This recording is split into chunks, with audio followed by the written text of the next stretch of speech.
नमस्कार আমি পার্থরাজ মিশ্র শিক্ষক অমরশী রঘুনাথ হাই স্কুল প্রাক্তন শিক্ষক শিলদা রাধাচরণ ইনস্টিটিউশন এবং তেঁতুলবেড়িয়া সুরেন্দ্র তপশিক্ষা নিকেতন আপনাদের সবাইকে আজ আরও একবার অ্যারাইজ অ্যান্ড আইওটি ক্লাসরুমে স্বাগত জানাই।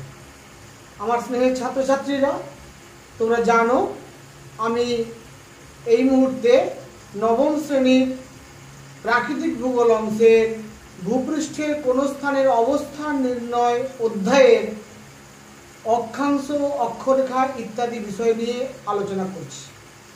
গতদিনের ক্লাসে আমি নিরক্ষরেখা, উত্তর গোলার্ধ, দক্ষিণ গোলার্ধ, অক্ষরেখা, অক্ষাংশ, অক্ষাংশ নির্ণয় করার পদ্ধতি ইত্যাদি বিষয়গুলো আলোচনা করেছিলাম।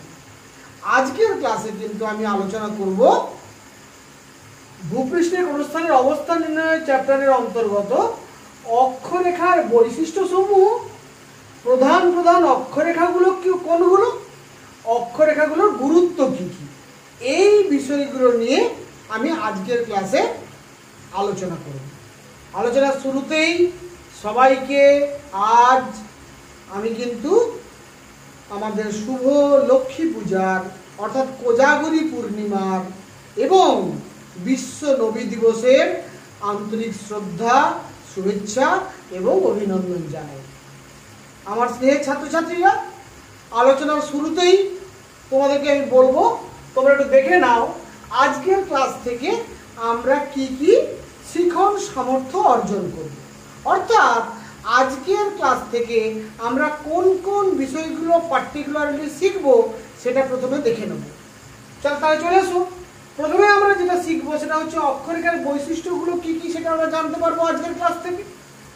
পৃথিবীর প্রধান বা গুরুত্বপূর্ণ অক্ষরেখাগুলি কোনগুলি, তাদের অক্ষাংশগত মান কত, এই বিষয়গুলো কিন্তু আজকের ক্লাস থেকে অনুধাবন করতে পারবো। উচ্চ, মধ্য এবং নিম্ন অক্ষাংশযুক্ত অঞ্চল বলতে আমরা কি বুঝি, বা পৃথিবীতে কোন স্থানটি উচ্চ অক্ষাংশের অন্তর্গত, কোন স্থানটি মধ্য অক্ষাংশের অন্তর্গত, কোন স্থানকে আমরা নিম্ন অক্ষাংশযুক্ত অঞ্চল বলবো, এইটা সম্পর্কে তোমরা আজকে ধারণা লাভ করতে পারবে। অক্ষরেখার প্রয়োজনীয়তা কি বা অক্ষরেখার গুরুত্ব কতখানি, এই বিষয়টাও তোমরা অনুধাবন বা উপলব্ধি করতে পারবে। এবং সবশেষে পৃথিবীর তিনটি প্রধান তাপমণ্ডল সম্পর্কেও তোমরা জ্ঞান লাভ করতে পারবে আজকের এই ক্লাস থেকে। তাহলে মূল আলোচনায় যাওয়ার আগে একটিবার খালি অনুরোধ করব, আপনারা যারা আমার এই চ্যানেলটি আজকে নতুন দেখছেন দয়া করে আপনারা সাবস্ক্রাইব করে নেবেন।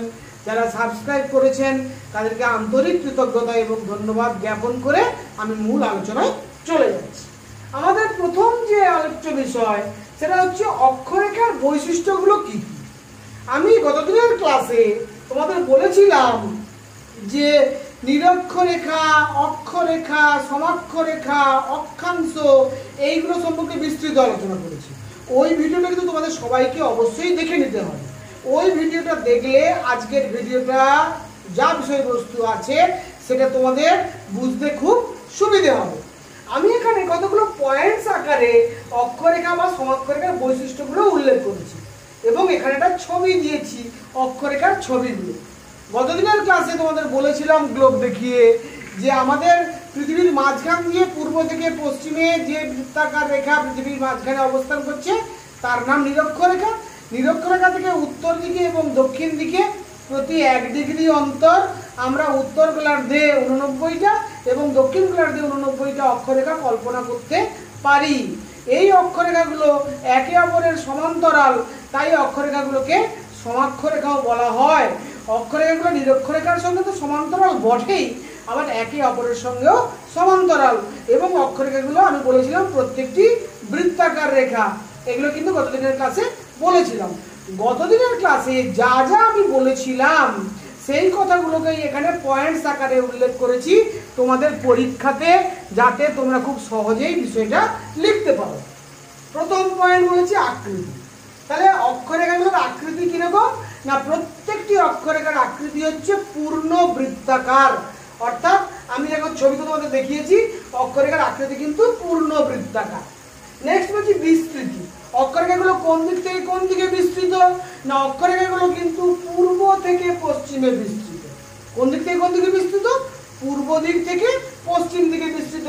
তোমরা ছবি দেখে বুঝতে পারছো। অক্ষরেখার পরিধি লক্ষ্য করে দেখো, যতগুলো অক্ষরেখা এখানে ছবিতে আমি তোমাদের দেখিয়েছি তার মধ্যে কিন্তু সব থেকে বড় পরিধিযুক্ত অক্ষরেখার নাম হচ্ছে নিরক্ষরেখা।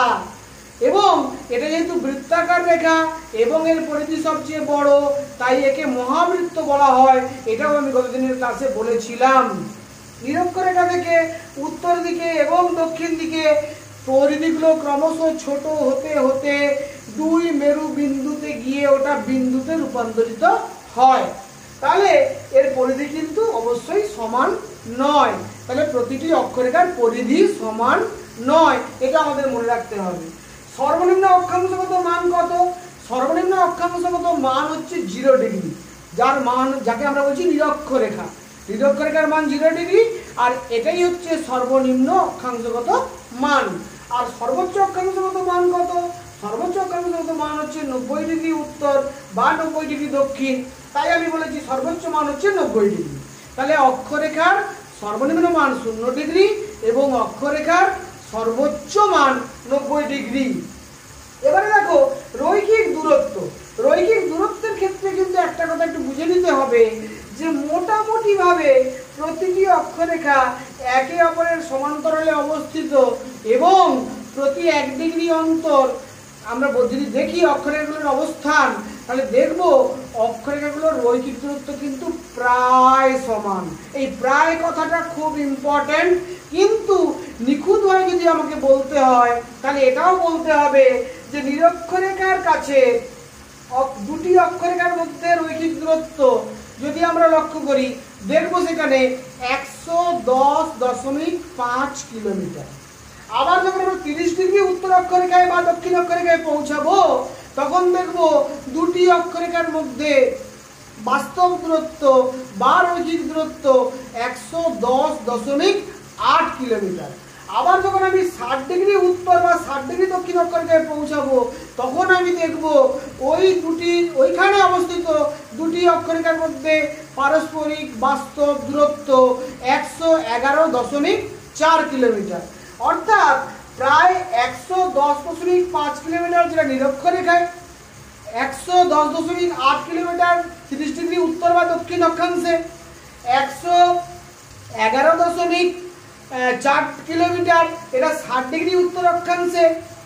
অর্থাৎ আমরা দেখছি 110 থেকে 111 কিলোমিটারের মধ্যে মোটামুটি ভাবে অবস্থান করছে, তাই আমি লিখেছি প্রায় সমান। তাহলে রৈখিক দূরত্ব কিন্তু প্রায় সমান, কিন্তু একেবারে সমান এটাও আমরা বলতে পারবো না, কারণ নিরক্ষরেখার কাছে রৈখিক দূরত্ব 110.5 কিলোমিটার, 30 ডিগ্রি উত্তর এবং দক্ষিণ অক্ষাংশে রৈখিক দূরত্ব 110.8 কিলোমিটার এবং 60 ডিগ্রি উত্তর এবং দক্ষিণ অক্ষাংশে 111.4 কিলোমিটার। তাই আমরা বলতে পারি গড়ে গোটা পৃথিবীতে দুটি অক্ষরেখার মধ্যে রৈখিক দূরত্বের গড় হলো 111.1 কিলোমিটার, বা আমরা খুব সহজে মনে রাখার জন্য বলবো 111 কিলোমিটার। এটা কিন্তু গড় দূরত্ব। মনে রাখতে হবে যে দুটি অক্ষরেখার মধ্যে গড় দূরত্ব 111.1 কিলোমিটার। না হলে কিন্তু আমরা যখন সামগ্রিকভাবে বলবো প্রায় সমান। তাহলে বুঝতে পেরেছি রৈখিক দূরত্ব পয়েন্টটা। এবারে সূর্যোদয় এবং সূর্যাস্ত এই পয়েন্টটা একটু খেয়াল করো।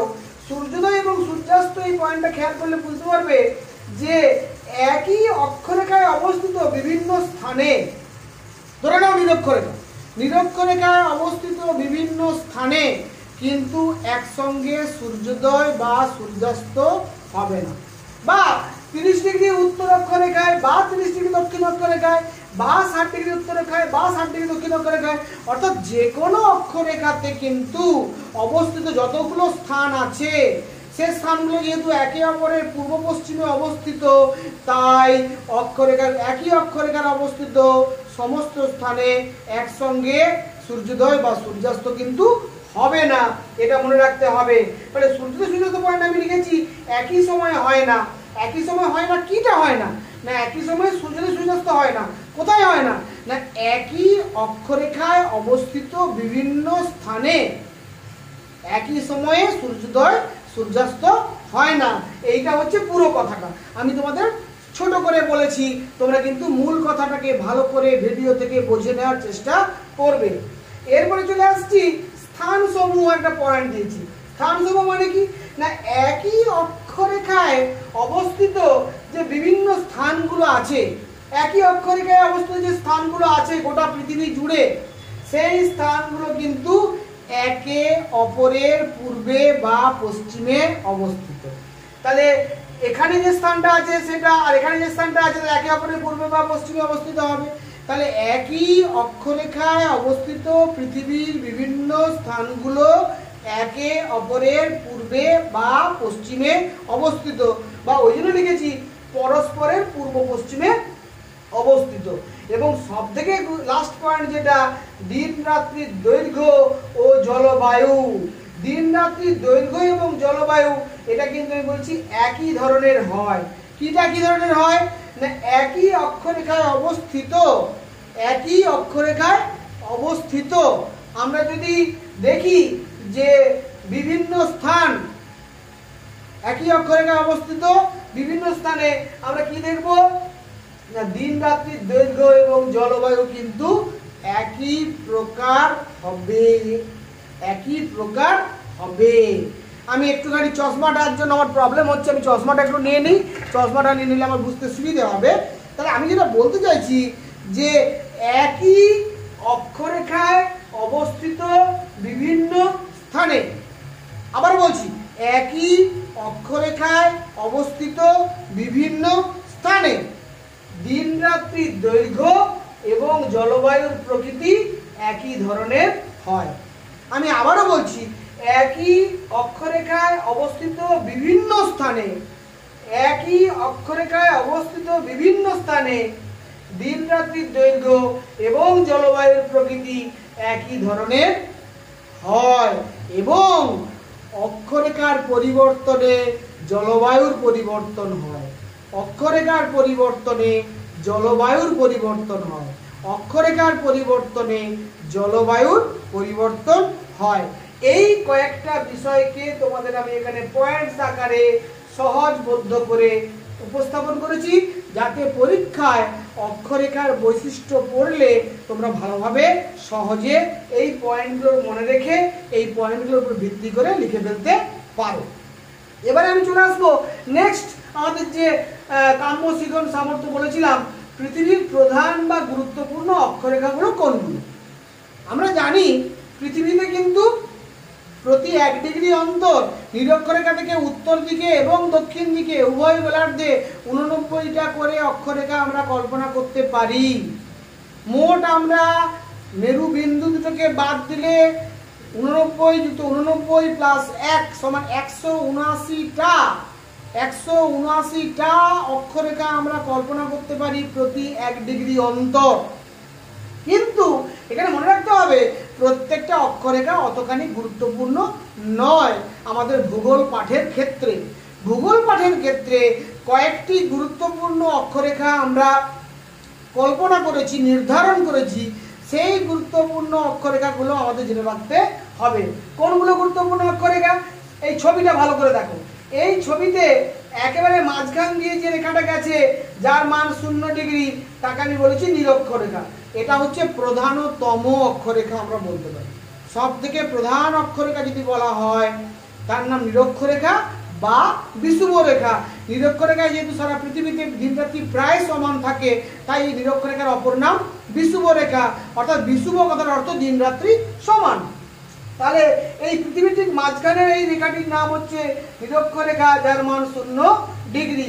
নিরক্ষরেখা থেকে উভয় দিকে 23.5 ডিগ্রি উত্তর এবং 23.5 ডিগ্রি দক্ষিণ।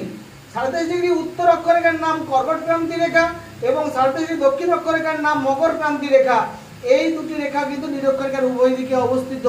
এ দুটিও অত্যন্ত গুরুত্বপূর্ণ অক্ষরেখা। এটাকে বলা হয় ট্রপিক অফ ক্যান্সার আর এটাকে বলা হয় ট্রপিক অফ কার্বিক্রন। অর্থাৎ একটি নিরক্ষরেখার ইংরেজি নাম হচ্ছে ইকুয়েডর। তাহলে equator, tropic of cancer and tropic of capricorn, এই গুলো কিন্তু গুরুত্বপূর্ণ অক্ষরেখা। আর কোনগুলো গুরুত্বপূর্ণ না 66.5 ডিগ্রি উত্তর অক্ষরেখা, যার নাম সুমেরু বৃত্ত, যার নাম সুমেরু বৃত্ত আর্টিক সার্কেল, এবং 66.5 ডিগ্রি দক্ষিণ অক্ষরেখা, যার নাম কুমেরু বৃত্ত, যাকে আমরা আন্টার্কটিক সার্কেল বলতে পারি। এই দুটো কিন্তু গুরুত্বপূর্ণ অক্ষরেখা।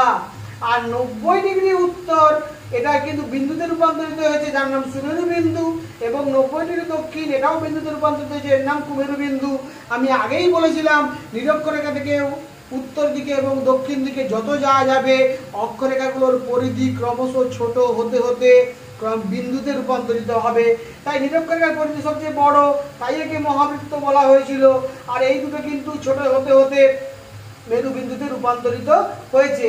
তাহলে এইগুলো হচ্ছে আমার প্রধান অক্ষরেখা। কোনগুলো? আমি যদি একধার থেকে বলি সুমেরু বৃত্ত, কর্কট ক্রান্তি রেখা, নিরক্ষরেখা, মকর ক্রান্তি রেখা, কুমেরু বৃত্ত, এইগুলোকে আমরা বলছি প্রধান প্রধান অক্ষরেখা। আর সুমেরু বিন্দু এবং কুমেরু বিন্দুও ইম্পর্টেন্ট, কিন্তু ওটা রেখা নয়, ওটা কিন্তু রেখা বিন্দু। অর্থাৎ সুমেরুটা বিন্দু এবং কুমেরুটাও বিন্দু, যেটা 90 ডিগ্রি উত্তর এবং 90 ডিগ্রি দক্ষিণ যথাক্রমে। এইগুলোকে আমরা বলছি প্রধান প্রধান অক্ষরেখা। তাহলে 2 নম্বর কাম্য শিখন সামর্থ্য নিশ্চয়ই তোমরা বুঝতে পেরে গেছো, এই ছবিটা ভালো করে দেখলেই বুঝতে পেরে যাবে।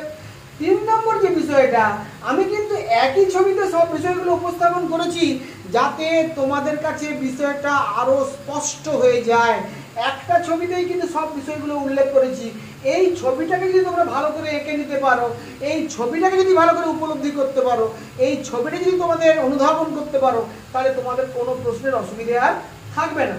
এবারে চলে আসো 3 নম্বর যে আমার কাম্য শিখন সামর্থ্য আলোচ্য বিষয়, সেটা হচ্ছে উচ্চ অক্ষাংশ, মধ্য অক্ষাংশ, নিম্ন অক্ষাংশ অঞ্চল বলতে আমরা কি বুঝি। অর্থাৎ পৃথিবীর কোন অঞ্চলটাকে আমরা উচ্চ অক্ষাংশযুক্ত অঞ্চল বলবো, কোন অঞ্চলটাকে আমরা মধ্য অক্ষাংশযুক্ত অঞ্চল বলবো, কোন অংশটাকে আমরা নিম্ন অক্ষাংশযুক্ত অঞ্চল বলবো। এখানে কিন্তু আমি তোমাদের কতগুলো ইন্ডেক্স দিয়ে দেখিয়েছি।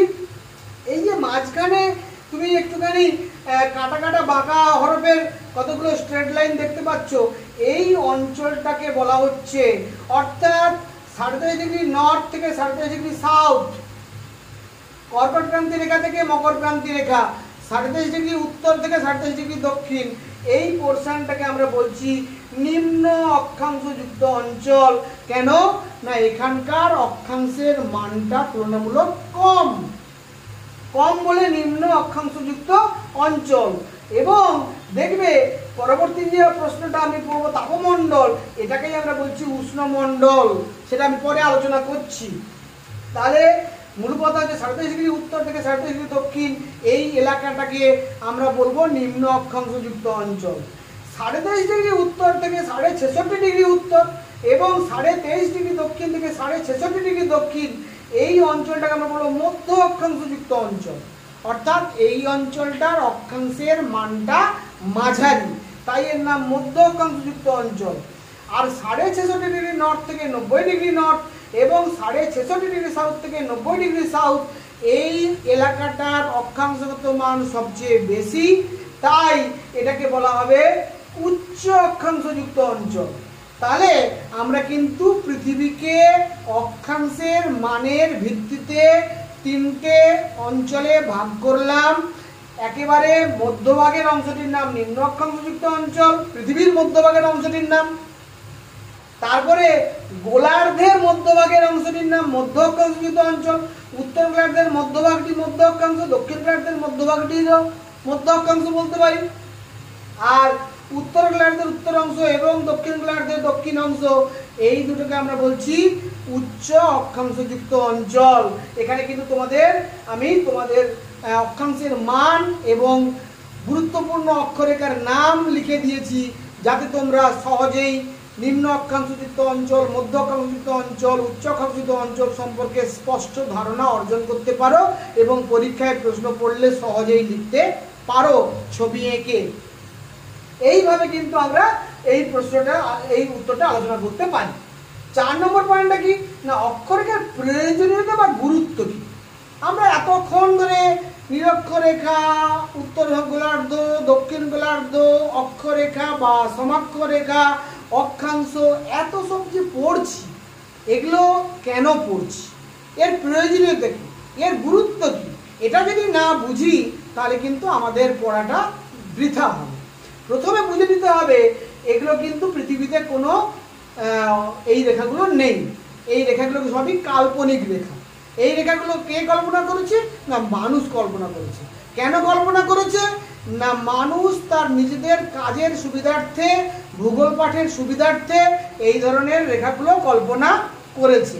এই রেখাগুলোর মধ্যে অক্ষরেখা এক ধরনের রেখা, আর পরবর্তীকালে যে দ্রাঘিমা রেখা পড়বো ওটা আরেক ধরনের কাল্পনিক রেখা।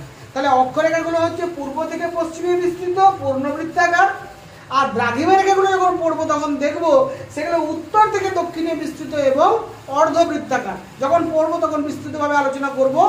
এই দু ধরনের কাল্পনিক রেখা আমরা কল্পনা করেছি পৃথিবীর উপরে যে কোনো স্থানবিন্দুর অবস্থান নির্ণয় করার জন্য। তাহলে অক্ষরেখার প্রয়োজনীয়তা কি? না অক্ষরেখার প্রয়োজনীয়তা হচ্ছে অক্ষরেখার সাহায্যে পৃথিবীর উপরে অবস্থিত কোন স্থান কোন গোলার্ধে অবস্থিত, উত্তর গোলার্ধে না দক্ষিণ গোলার্ধে, এই গোলার্ধটা আমরা বুঝতে পারবো উত্তর গোলার্ধ না দক্ষিণ গোলার্ধ। আর কি বুঝতে পারবো? না ওই যে স্থানটি, ওই স্থানটি নিরক্ষরেখার কতখানি উত্তরে বা কতখানি দক্ষিণে অবস্থিত সেটা কিন্তু আমরা জানতে পারবো অক্ষাংশগত মান দেখে। তাহলে অক্ষাংশগত মানগুলোকে যদি আমরা পৃথিবীর বিভিন্ন স্থানের একই অক্ষাংশযুক্ত মানগুলোকে আমরা একটা কাল্পনিক রেখা দিয়ে যুক্ত করি তাহলেই অক্ষরেখা পেয়ে যাব। তাহলে বুঝতে পারছো যে আমি তোমাদের যেটা বলতে চাইছি যে অক্ষরেখার সাহায্যে কোনো স্থান পৃথিবীর বুকে নিরক্ষরেখার কতখানি উত্তর দিকে বা কতখানি দক্ষিণ দিকে অবস্থিত এটা বোঝার জন্য আমরা এই ধরনের পূর্ব পশ্চিমে পূর্ণবৃত্তাকার অক্ষরেখাগুলোর কল্পনা করেছি বা সাহায্য নিই। এবারে আর কি গুরুত্ব আছে, আর কি প্রয়োজনীয়তা আছে? না এই অক্ষরেখাগুলোর সাহায্যে আমরা কিন্তু আরেকটা গুরুত্বপূর্ণ জিনিস বুঝতে পারি যে পৃথিবীর কোন অঞ্চলের জলবায়ু কেমন, পৃথিবীর কোন অঞ্চলের জলবায়ু কেমন সেটা কিন্তু আমরা খুব ভালোভাবে বুঝতে পারি। আমি আগেই বলেছি যে এই যে উচ্চ অক্ষাংশ, মধ্য অক্ষাংশ, নিম্ন অক্ষাংশ, এই অক্ষাংশ ভেদে সূর্যরশ্মির পতন করে তারতম্য হয়। সূর্যরশ্মির পতন করে তারতম্য অনুযায়ী জলবায়ুর পরিবর্তন হয়। তাই অক্ষরেখার পরিবর্তনে জলবায়ুর পরিবর্তন হয়। আমি এখানে বলেছিলাম যে অক্ষরেখার পরিবর্তনে জলবায়ুর পরিবর্তন হয়। ফলে অক্ষরেখার সাহায্যে কিন্তু পৃথিবীর বিভিন্ন অঞ্চলের জলবায়ুর অবস্থান সম্পর্কেও আমরা একটা ক্লিয়ার ধারণা লাভ করতে পারি। আর কি আমাদের লাভ হয়? আর লাভ যেটা হয়, পৃথিবীকে আমরা যে তিনটে তাপমণ্ডলে ভাগ করেছি, উষ্ণমণ্ডল, নাতিশীতোষ্ণমণ্ডল এবং হিমমণ্ডল, এই তাপমণ্ডলেও ভাগ করতে যে পেরেছি এটাও কিন্তু অক্ষরেখার দ্বারাই, অক্ষাংশের দ্বারাই। ফলে অক্ষরেখা বা অক্ষাংশ শুধুমাত্র যে নিরক্ষরেখার কতখানি উত্তর দিকে বা কতখানি দক্ষিণ দিকে কোনো একটা স্থান অবস্থিত সেটা বুঝতে সাহায্য করে না। অক্ষরেখা বা অক্ষাংশ সেই অঞ্চলের জলবায়ু সম্পর্কে ধারণা দিতে সাহায্য করে, সেই অঞ্চলের তাপমণ্ডল সম্পর্কে ধারণা দিতে সাহায্য করে। ফলে অক্ষরেখা আমাদের কাছে অত্যন্ত গুরুত্বপূর্ণ একটা বিষয়। পৃথিবীর বুকে কোনো স্থানের অবস্থান নির্ণয়ের ক্ষেত্রে বিশেষত নিরক্ষরেখা থেকে সেটি কোন দিকে অবস্থিত, কত ডিগ্রি অক্ষাংশে অবস্থিত এটা বোঝার জন্য এই ধরনের রেখার সাহায্য আমাদের নিতে হয়।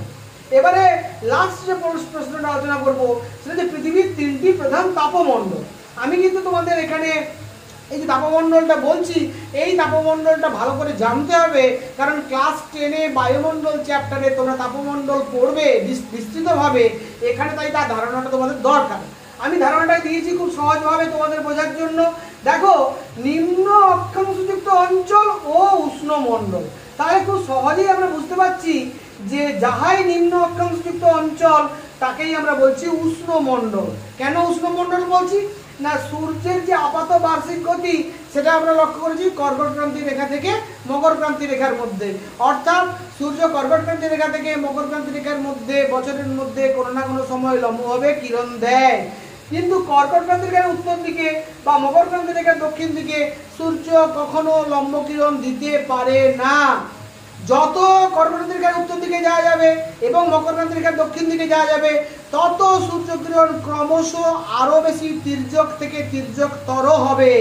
ফলে আমরা যেহেতু এই অঞ্চলের সূর্য মোটামুটিভাবে লম্বভাবে কিরণ দেয় এবং এই অঞ্চলের মধ্যে সূর্যকে আমরা যাতায়াত করতে দেখি, সূর্যের আপাত বার্ষিক গতি বা রবি মার্গ দেখা যায় এই অঞ্চলের মধ্যে, তাই এই অঞ্চলের উষ্ণতা অন্যান্য অঞ্চলের তুলনায় বেশি, তাই এর নাম উষ্ণমণ্ডল। তাহলে নিম্ন অক্ষাংশযুক্ত অঞ্চলটাকে আমরা বলছি উষ্ণমণ্ডল। এরপরে চলে আসো, অর্থাৎ 37 ডিগ্রি উত্তর থেকে 37 ডিগ্রি দক্ষিণ বা কর্কটক্রান্তি রেখা থেকে মকরক্রান্তি রেখা পর্যন্ত এই স্থানটাকে বলছি আমরা নিম্ন অক্ষাংশযুক্ত অঞ্চল এবং উষ্ণমণ্ডল। একইভাবে 37 ডিগ্রি উত্তর থেকে 66.5 ডিগ্রি উত্তর এবং 23.5 ডিগ্রি দক্ষিণ থেকে 66.5 ডিগ্রি দক্ষিণ, এই অংশটাকে আমরা বলছি মধ্য অক্ষাংশযুক্ত অঞ্চল। আমি আগেই আলোচনা করেছিলাম, এই যে মধ্য অক্ষাংশযুক্ত অঞ্চল এর এলাকাটা দেখো বেশ বড়, 23.5 থেকে 66.5, এখানেও 23.5 থেকে 66, এলাকাটা বেশ বড়। তাই এই মধ্য অক্ষাংশকে আমরা আবার দুটো সাব ডিভিশনে ভাগ করি। সাব ডিভিশন, কি সাব ডিভিশন করেছি না, 37 ডিগ্রি নর্থ থেকে 45 ডিগ্রি নর্থ, এই যে কাটা কাটা রেখাটা দেখিয়েছি, এইটাকে বলছি আমরা উষ্ণ নাতিশীতোষ্ণ মণ্ডল। আর 45 ডিগ্রি নর্থ থেকে 66 ডিগ্রি নর্থ, এটাকে আমরা বলছি শীতল নাতিশীতোষ্ণ মণ্ডল। অর্থাৎ দুটোই কিন্তু নাতিশীতোষ্ণ মণ্ডল। নাতিশীতোষ্ণ মণ্ডল মানে নয় শীত নয় গরম একটা অবস্থা। অর্থাৎ এখানে উষ্ণমণ্ডলের মতো এত গরমও নয় আর হিমমণ্ডলের মতো এত তীব্র ঠান্ডাও নয়, এই মাঝারি অবস্থাটাকে আমরা বলছি নাতিশীতোষ্ণ মণ্ডল।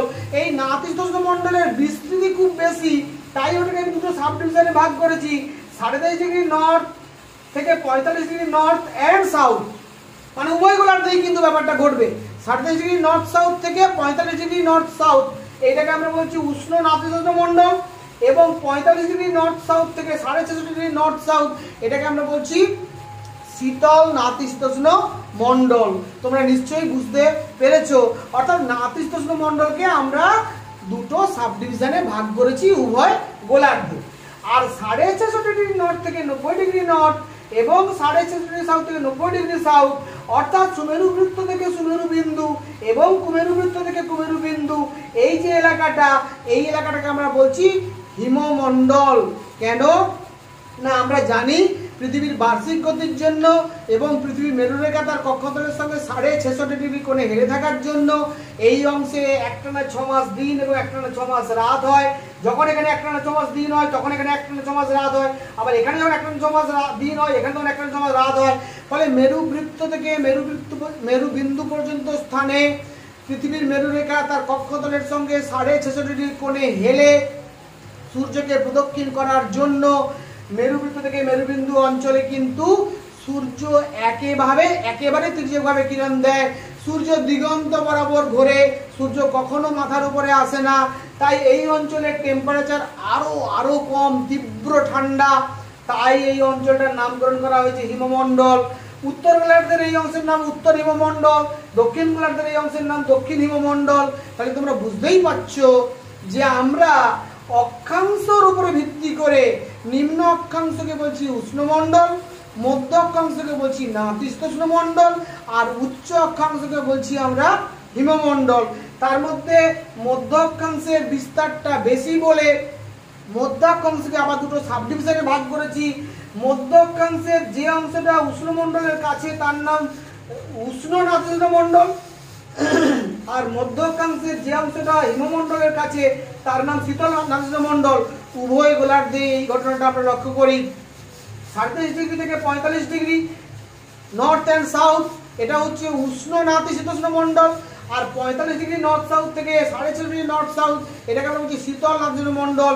শুধুমাত্র নাতিশীতোষ্ণ মণ্ডলের বিস্তারটা বেশি বলে এটাকে দুটো সাব ডিভিশনে ভাগ করেছি। বেসিক্যালি পৃথিবীকে আমরা প্রধান তিনটি তাপমণ্ডলে ভাগ করতে পারি। একটার নাম উষ্ণমণ্ডল, অপরটার নাম নাতিশীতোষ্ণ মণ্ডল, অপরটার নাম হিমমণ্ডল।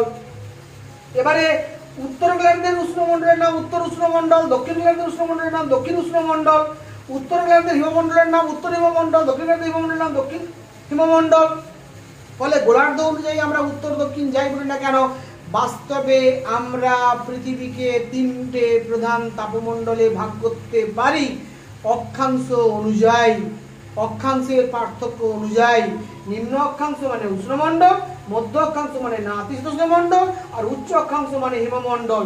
এই বিষয়টা যদি তোমরা বুঝে নাও তাহলে ভূগোল পাঠের ক্ষেত্রে তোমাদের ব্যাপক সুবিধে হবে আগামী দিনে, এটা আমি দৃঢ়ভাবে বলতে পারি।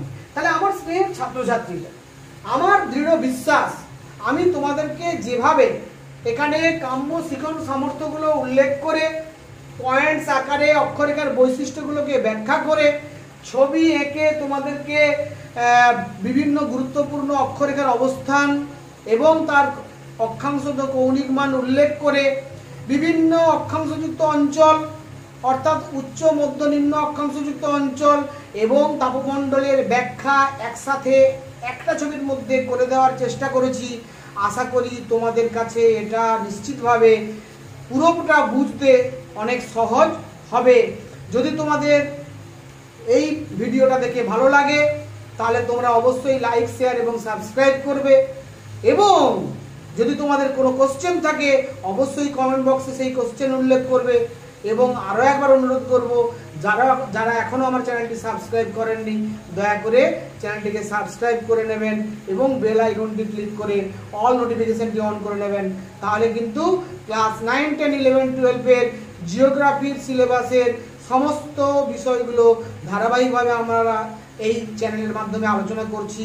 যে সমস্ত ছাত্রছাত্রী আগ্রহী আছো তারা অবশ্যই চ্যানেলটি সাবস্ক্রাইব করবে এবং নিজেকে আরও বেশি করে সমৃদ্ধ করবে এই আশা রেখে সবাইকে আরও একবার আজকে শুভ লক্ষ্মী পুজো, কোজাগরী পূর্ণিমা এবং বিশ্ব নবী দিবসের যথাযোগ্য স্থানে সম্মান, শ্রদ্ধা, শুভেচ্ছা, অভিনন্দন এবং ভালোবাসা জানিয়ে আজকের ক্লাস এখানেই শেষ করছি।